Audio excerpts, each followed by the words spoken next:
Hello YouTube, this is another video from my private pilot's certificate journey. I'm flying out of Pontiac Airport in Waterford, Michigan. Doing my training in a Piper Warrior aircraft, and I'm a little over 40 hours now. This is basically one of the more recent videos of my flights, and I've been filming my flights from the beginning, so I do have a lot of videos saved up that I will be adding more to this YouTube channel in the future. And I'm a little over 40 hours now. I've done my first solo flight. I've done a few cross-country flights. I've yet to do a solo cross-country flight. That would be coming up soon. This flight here was going to be a cross-country practice flight, but it ended up being IFR conditions, so we took it as an opportunity to do some IFR flying. And so my instructor showed me what it was like to get IFR clearances and talk to different stations basically to get your clearances to fly IFR and what headings to take and what routes to take. And so that was interesting to see that. And he's basically letting me fly the route, and he is kind of doing the planning.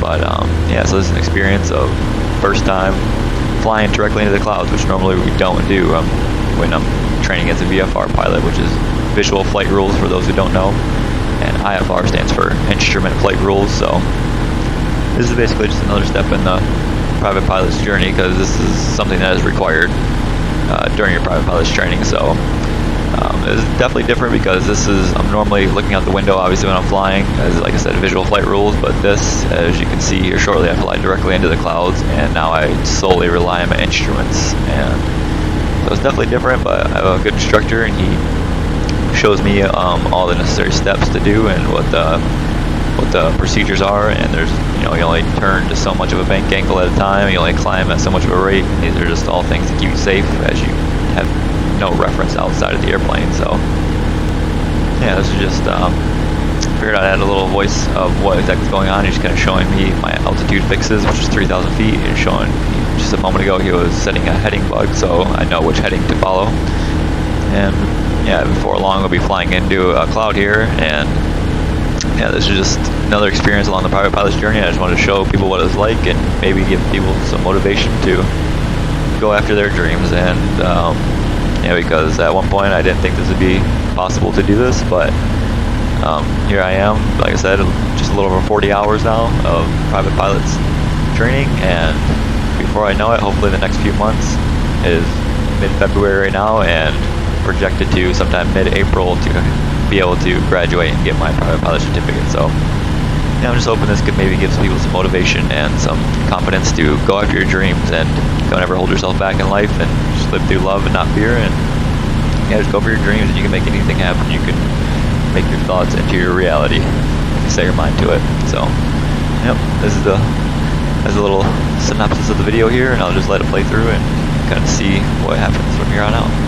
And eventually you'll see a fly to another airport, which is Flint Airport. This is all in Michigan, which if no one's familiar with Michigan, this is just two different airports. But yeah, this is just all part of the journey. I just want to kind of share it and take you along with it, and hope you enjoy. Peace.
So as you can see here now, we're probably about more than halfway to the other airport that we're heading to, and we are completely in the clouds now. And yes, you can see the ground, but looking directly out the window and to the right and to the left, it is just white clouds. Basically, it's just no reference to your left and your right, and it can get disorienting, but you really just have to focus on your instruments and trust your instruments more than your body, because your body will actually lie to you. It'll feel like you're going straight in levels sometimes, and you'll actually be banked, or you could be descending or climbing. So you really do got to pay attention to your instruments. But yeah, soon here you'll see the airport kind of appear, and it's pretty cool too, because we're flying these routes, and like I said, you really can't see out the window, but we do have our navigation, and there are lines, if you can see, that show what route we're supposed to be flying and the headings that we're supposed to be flying. And basically it'll say, okay, you're this far from the airport and you should be able to start seeing the airport at any time now, and you get to a certain distance away from the airport and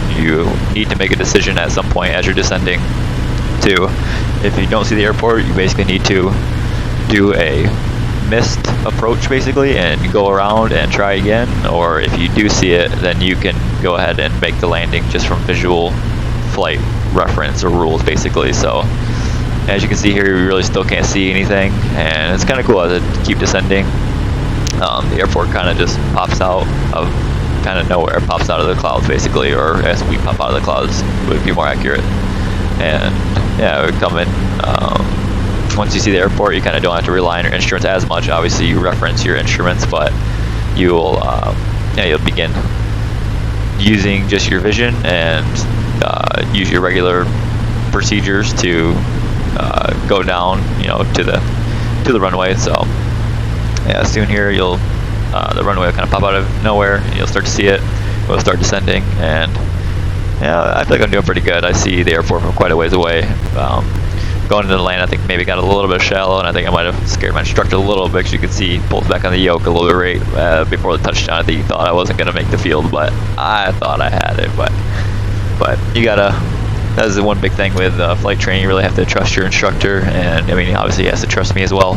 But so yeah, I never get mad about anything like that, but it's fun times no matter what. Even the worst flight is better than the best day outside of flying. So yeah, it's just an amazing time, learning stuff the whole time. And obviously, if you haven't been able to tell by now, the video's sped up as well. It might look weird a little bit, but I did fast forward the video, so it's not quite as long, because it's a lot of just kind of cruising around the clouds. But I thought it'd be cool to share it, so I just want to kind of give a little commentary on what was going through my head at the time, just trying to focus on seeing the runway pop out of nowhere basically as we descend. So yep, that's just wanted to add that, and yeah, you'll see it here anytime now.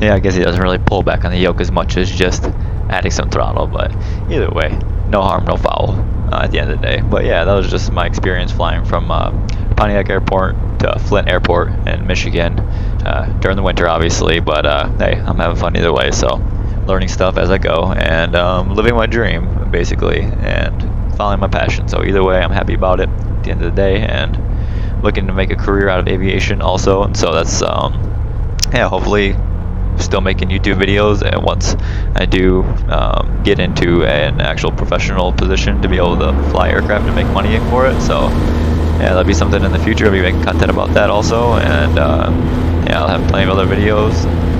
And yeah, I just want to hopefully enjoy this video, and until the next one, peace.